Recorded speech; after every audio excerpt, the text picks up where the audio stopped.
Los protestantes nos autodefinimos como una iglesia apostólica, una iglesia universal, una iglesia reformada y una iglesia evangélica. Nuestros orígenes se ubican en la orden de nuestro Señor Jesucristo de ir y hacer discípulos a todas las naciones.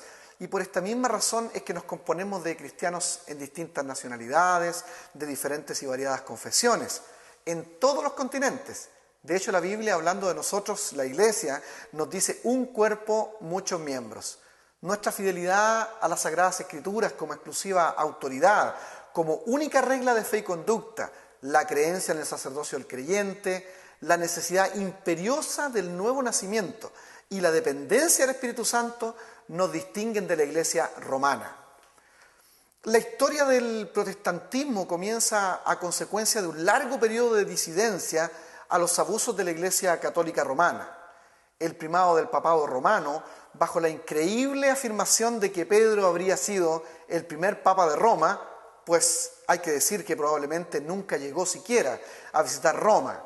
La posterior asunción de ese poder papal, la incorporación de una serie de doctrinas extrabíblicas basadas más bien en la tradición y el magisterio romano, las terribles cruzadas, guerras entre comillas santas, justificadas por la religión romana, que tenía simplemente intereses en las tierras de Jerusalén.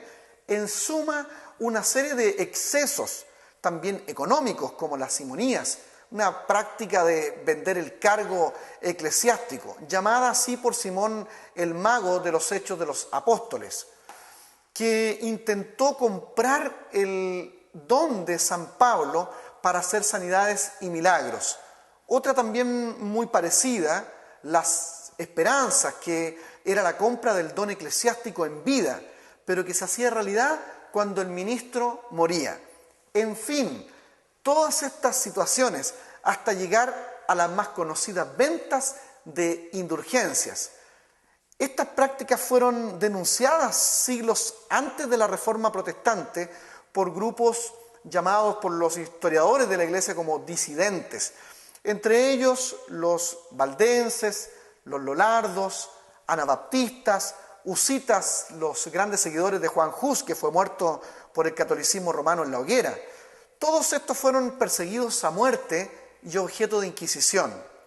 Podemos decir sin lugar a dudas que habían sido como el germen del descontento de monjes y teólogos que posteriormente van a participar del proceso de reforma.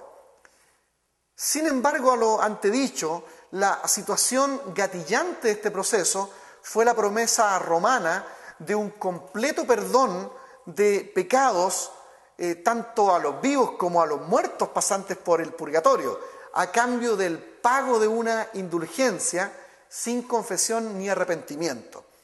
Esta situación termina por empujar a Martín Lutero, monje agustino, a clavar sus famosas 95 tesis en la puerta de la iglesia de Wittenberg el día 31 de octubre de 1517, como una especie de protesta en contra de esta desviación romana de la fe cristiana. Como prende el fuego, podríamos decir, las copias de esas 95 tesis van a viajar entonces por toda Europa, provocando el deseo de cambio a estas prácticas no cristianas en el seno de la Iglesia. Por su parte, Martín Lutero, al enterarse que la venta de indulgencias no había sido condenada por León X, el Papa de aquel entonces, Lutero se da al trabajo de escribir directamente a León X, y el resultado, el Papa ordena que Lutero se presente en calidad de sospechoso de herejía. De ahí en adelante, entonces, Martín Lutero continúa su trabajo de apología a favor de la fe y el evangelio sencillo de Jesús el Cristo. Pero toda esta historia en medio de una peligrosa persecución a su persona en tiempo de Inquisición. La mano de Dios, podemos decir, a su favor, se puede ver en la protección que Federico el Sabio le brindó a Martín, permitiéndole asilo en el castillo de Wartburg. En ese lugar precisamente es donde Lutero tradujo el Nuevo Testamento al alemán. La Iglesia Católica Romana finalmente le excomulga, dejando un terreno fértil para que surgiera el movimiento de Reforma y la aparición de una nueva expresión del cristianismo más apegada ahora a la Sagrada Escritura, lo que nosotros llamamos el protestantismo.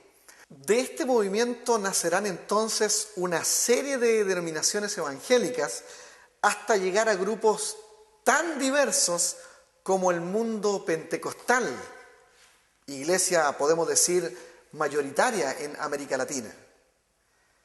Entonces, en la historia, el Papa León X intenta detener el nuevo movimiento y definitivamente lo prohíbe. Algunos príncipes y ciudades protestaron contra tal dictamen, y entonces así es como nace este nombre de protestantes. El hecho de que este monje fuera un doctor en teología con una vasta experiencia como profesor de la Biblia le permitió un tremendo grado de influencia sobre sus seguidores, los que hicieron finalmente famosas sus ideas.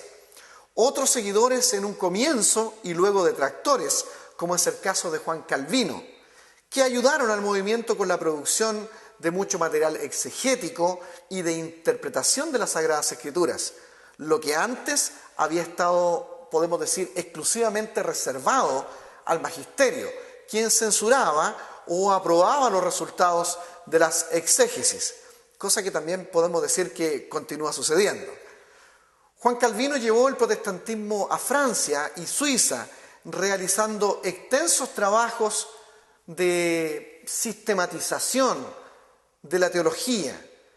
Su radicalismo, sin embargo, le lleva finalmente a distanciarse de las posturas de Martín Lutero. Los protestantes, antecesores de los evangélicos, eran gente capaz de resistir la persecución, los vejámenes y dar hasta su vida por el evangelio. Creo que es una de las grandes características de las personas que se definían evangélicos o protestantes en aquel entonces. A este respecto no hay ninguna duda de que ese tipo de carácter estaba firmemente esculpido por las convicciones que ellos tenían sobre las Sagradas Escrituras. En las cercanías de los 500 años que nos separan de aquella historia de fe, pienso que es muy importante apuntar a la necesidad que tiene el movimiento evangélico actual de volver a esta tradición de cristianos estudiosos y conocedores del texto sagrado.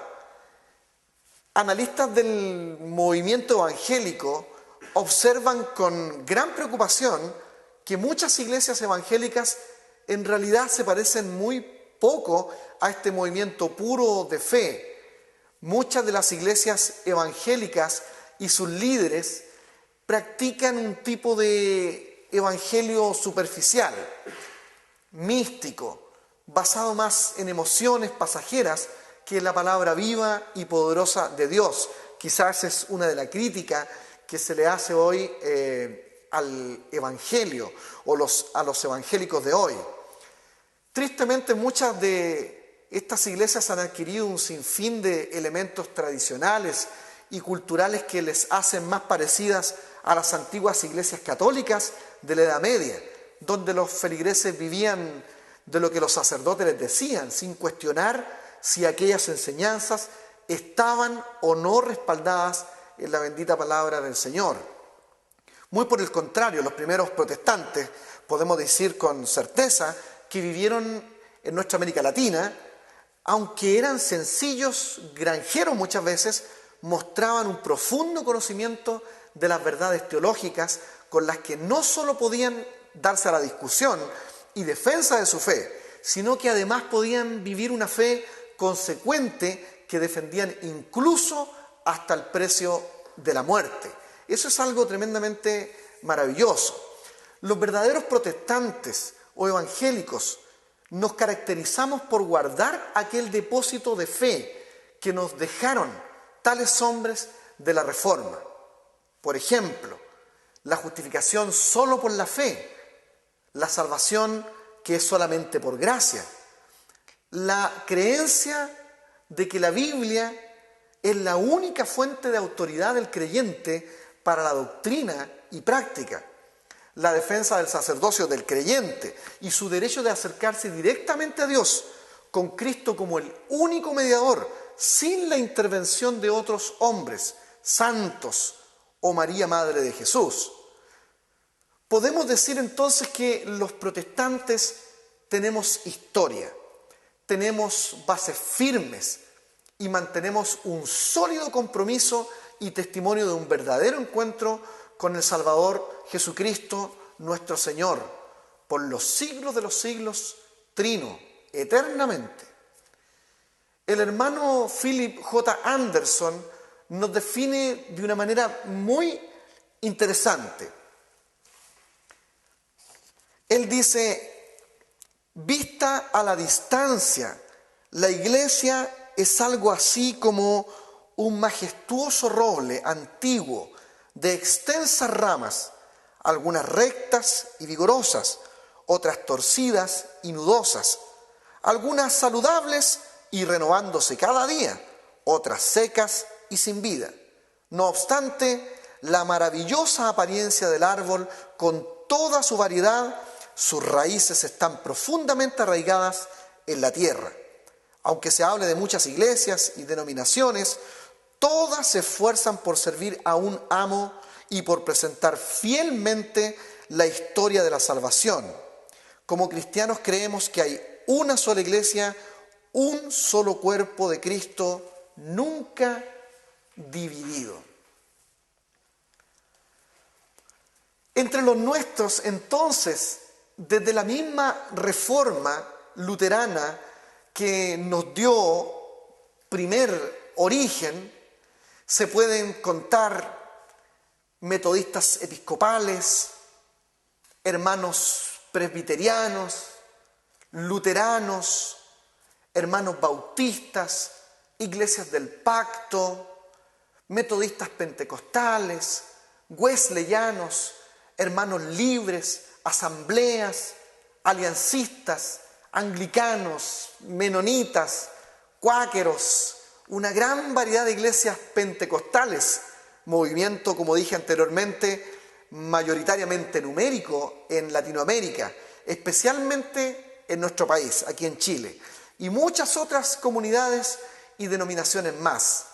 Nuestra historia es una historia edificante de una actividad de Dios en medio de los distintos gobiernos y sociedades a través del tiempo. La historia de la Iglesia evangélica es la interpretación, podemos decir, de la palabra divina en los diferentes contextos que nos ha tocado vivir y su aplicación a las necesidades y a las preguntas del hombre común y corriente, también del más preparado culturalmente. Es, sin duda, una historia acerca de la verdad, de esa verdad que a la gran mayoría no le gusta oír, de una verdad que cada generación intenta relegar, poniendo su confianza en los sistemas humanos, que hay que decir ya por milenios, han mostrado su incapacidad para dar bienestar, seguridad, salvación y felicidad a los hombres. La historia de la verdad que se hizo carne, que se volvió hombre y que caminó entre nosotros y cargó nuestros pecados en una horrorosa cruz. Podemos decir de esa verdad que dice que los hombres somos pecadores y que necesitamos un Salvador. La verdad que se hizo amor, pagando con su propia sangre nuestros pecados en la cruz del Calvario. Esta poderosa fe ardiente en los corazones de protestantes y evangélicos surcó también hace siglos los mares para llegar al continente americano, nuestro continente, haciendo causa común con el proceso de independencia y en particular con los libertadores ilustrados y enciclopedistas, dieron también un impulso a las ideas de libre conciencia y libertad. Entonces, la historia protestante evangélica en Chile comienza con el trabajo de la Sociedad Bíblica Británica. Los colportores o distribuidores de la Biblia eran verdaderos misioneros que intentaban, en tiempos de prohibición de la Biblia, al común del pueblo, introducirlas, digamos, al más puro estilo de los espías. El primer colportor que llegó a nuestro país fue el hermano bautista James Thompson en el año 1821. Esta persona muy singular pasaba días en Argentina cuando fue invitado por el gobierno de don Bernardo Higgins a venir a Chile como maestro, ya que también era sindicado como un connotado profesor que enseñaba a leer con el método Lancaster, famoso por aquellos años.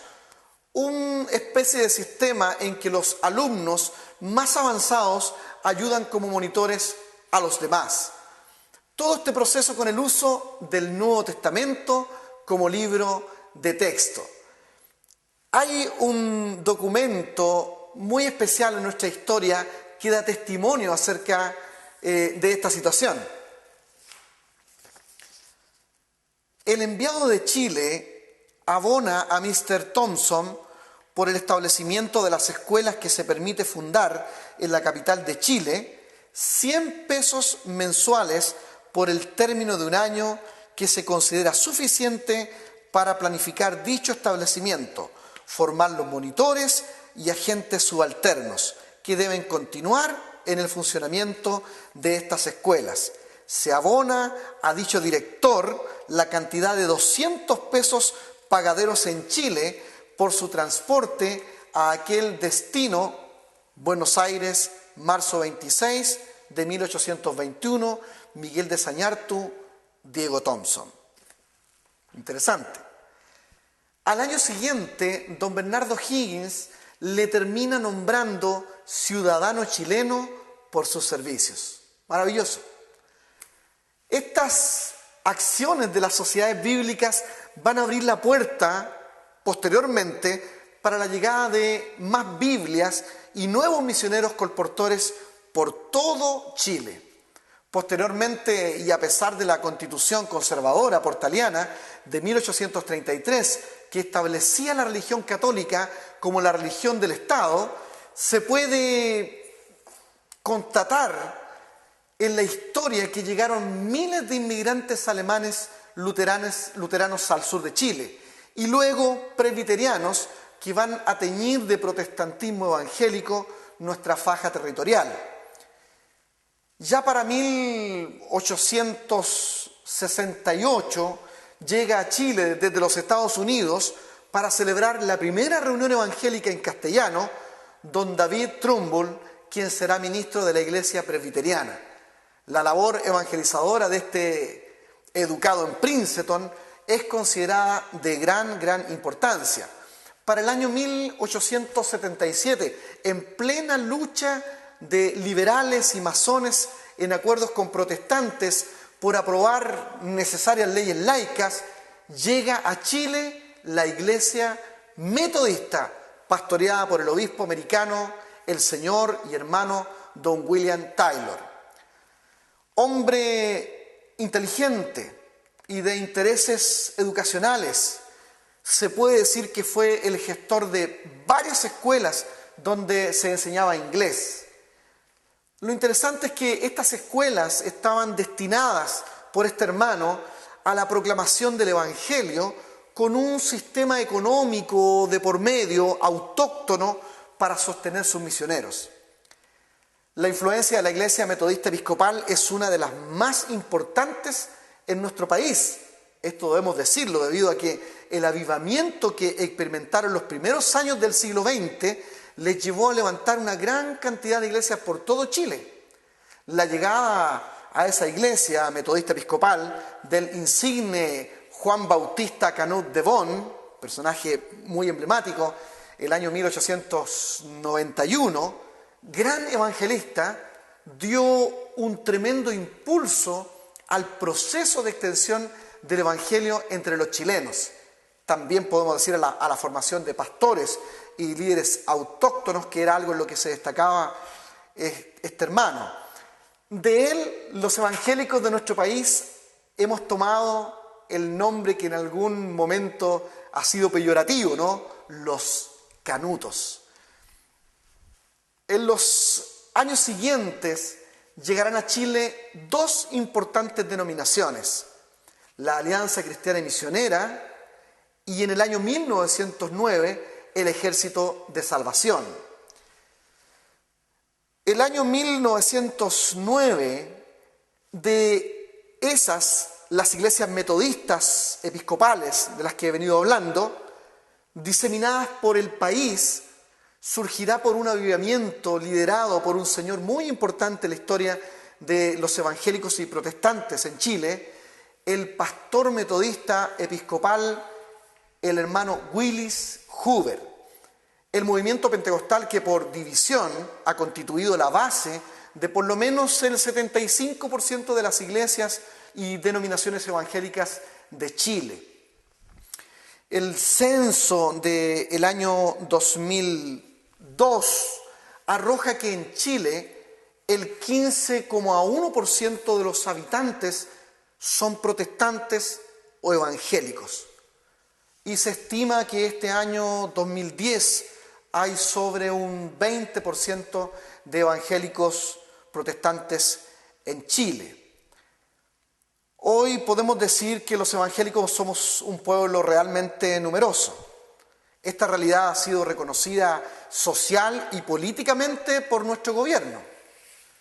Por decreto ley 142, el entonces presidente Ricardo Lagos determinó que el 31 de octubre fuese el Día Nacional de las Iglesias Cristianas Evangélicas y Protestantes.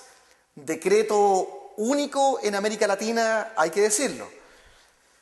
El año 2008, en el contexto del gobierno de la presidenta Michelle Bachelet Jeria, se promulga la ley 20.299, la cual, amparándose en el principio de igualdad y respeto a todos los cultos religiosos, fijó como feriado legal finalmente el 31 de octubre, consagrándolo como Día Nacional de las Iglesias Evangélicas y Protestantes de Chile.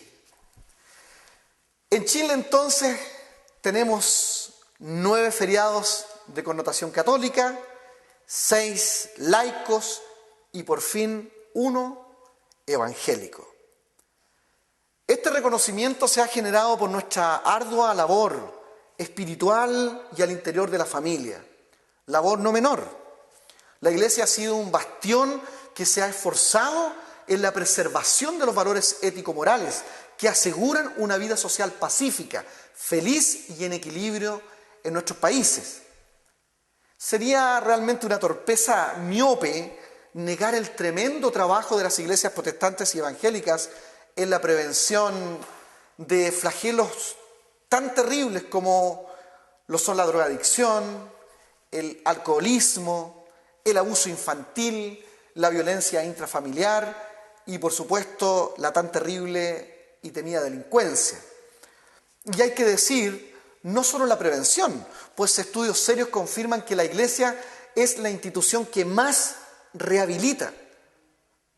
Prueba de ello es que la Iglesia Evangélica realiza desde hace muchísimos años un trabajo de tremendo éxito en medios tan hostiles como lo son las cárceles. Pastores han dedicado largos años de su vida a esta actividad. Pero lo interesante es que todo lo anterior a costo cero por parte del Estado. De aquí entonces la necesidad de que nuestros parlamentarios logren legislar y hacer jurisprudencia respecto de nuestra ley de culto, de tal manera que empresas privadas puedan dar parte de sus impuestos a las labores sociales que realizan iglesias que podemos decir ampliamente comprometidas con el trabajo y la acción social. Es cierto, hemos sido reconocidos como un sector numeroso y elemental en el desarrollo espiritual, social y político de nuestro país. Así entonces, cada 31 de octubre nos regocijamos, nos alegramos y celebramos esta victoria. Lo hacemos recordando generalmente nuestros orígenes y aquellos hombres y mujeres que cimentaron el camino del Evangelio en nuestra larga y angosta faja nacional.